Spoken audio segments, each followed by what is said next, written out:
Au document de pièces et je clique sur OK. Sur le plan de face, ici, je clique et je choisis Esquisse. Automatiquement, l'onglet Esquisse est activé. L'outil rainure se trouve juste ici. J'ai 4 rainures possibles. Si je prends rainure, je retrouve ces 4 options ici. Immédiatement en dessous, la possibilité d'ajouter des cotes comme c'est le cas là maintenant. Soit la longueur totale, soit de centre à centre. On va conserver ces options-là et on va tracer notre première rainure qui doit être tracée en 3 clics. 1, 2, 3 comme l'indiquent les numéros ici. Je m'aligne volontairement sur l'origine. Premier clic, je me déplace. Deuxième clic, et là si je déplace ma souris, je peux fixer la largeur de ma rainure. Donc troisième clic. Et j'ai bien les dimensions qui ont été installées. Je peux en tracer une autre, celle par son centre.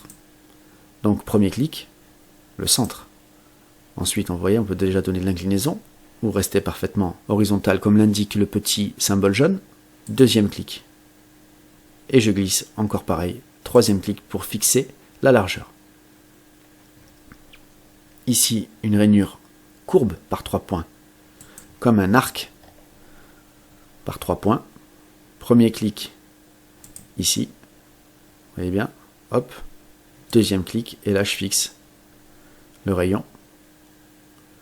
Troisième clic, et le quatrième clic pour fixer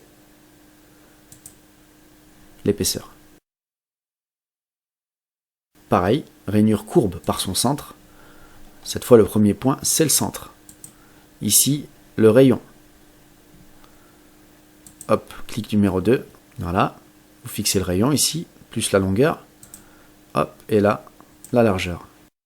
Et à chaque fois, on a créé des dimensions parce que c'était coché ici. Si je dessine une nouvelle, je peux très bien ici ne pas avoir de dimension. Par contre, j'aurai moi-même à positionner grâce à l'outil cotation.